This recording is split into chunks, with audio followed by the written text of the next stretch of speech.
So now that we have a full understanding of what links are, let's look at how we go about creating them. There is a program expressly designed for exactly that, and it's called LN, which of course is short for link. How do we use LN? Well, we use it in an absolutely identical way to the way we use copy, CP, except that the file of course is not copied. There is no duplication of data. All we do is create another reference to the same file, or if you like, another link to the same file. So let's go and have a look now at how to use the LN program. Notice that we have a file called, let's choose one, how about sample.html.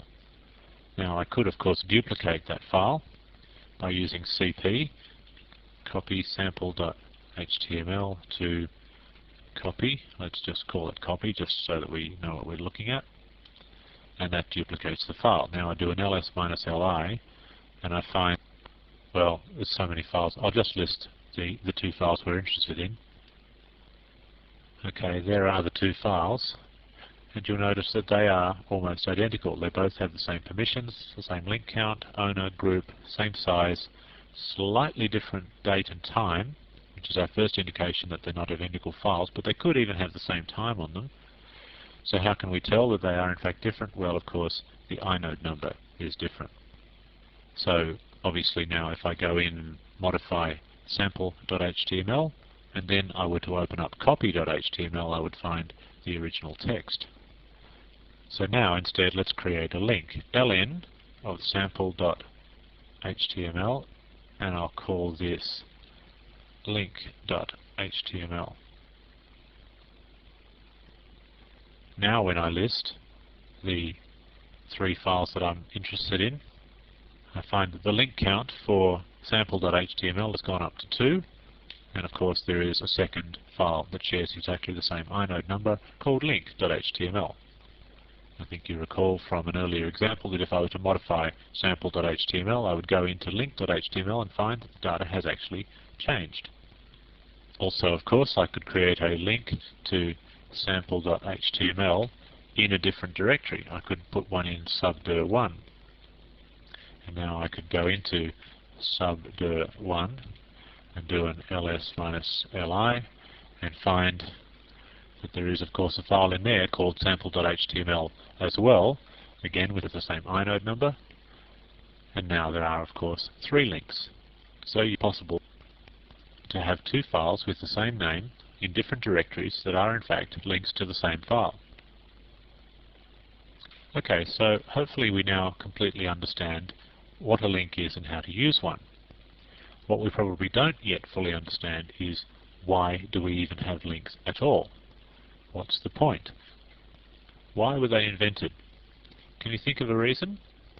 Why don't you just pause the video just at this point and see if you can come up with a reason as to why links were created. I'll give you a couple of seconds. So, what did you come up with? Well, I'll give you a very simple and straightforward answer, and this is the main reason that links were invented. Convenience. To make our lives easier. And can you think of a way that it might actually make our lives easier? Well, I'll answer that by showing you an example. I've just chosen a random file from all the files on this Linux system, chosen the file yesno.c. This is in the directory called /users/source/linux/scripts/lxdialog. Now, let's suppose that this is a file I'm very, very interested in. Perhaps this file changes on a daily basis, and I'm always interested to know what is the latest thing that's going on in this particular file.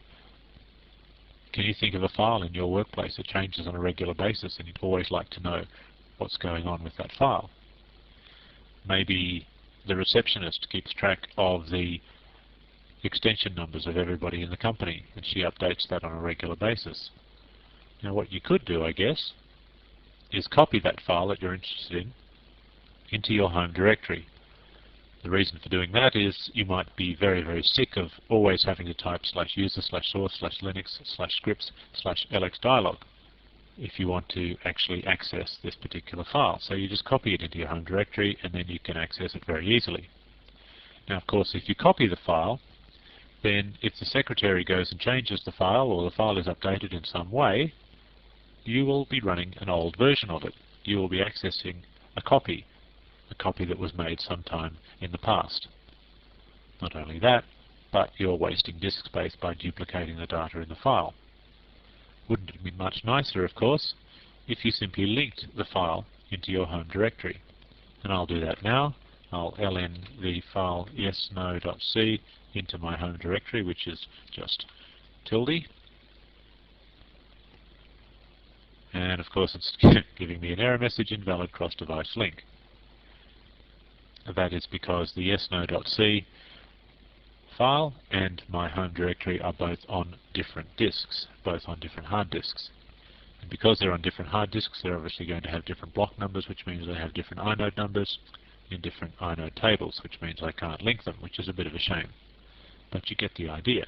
I would have been able to link it, and then I would have a file called yesno.c in my home directory, which was an exact link of the yesno.c in user source Linux scripts lxdialog. Now, please understand that simply putting it in my home directory does not give me access to the file that I didn't have before. If I was not able to read the file or modify the file in its original location, then there's no way I would be able to in its new location in my directory either. The reason for that is, if you recall, that permissions are the same on all links to a file. So I don't violate any security protocols by linking that file into my home directory. I just make it more convenient for me to access it whenever I want. And of course I have the added benefit that I'm not duplicating disk space by creating a copy of the data. There's still only one version of the data.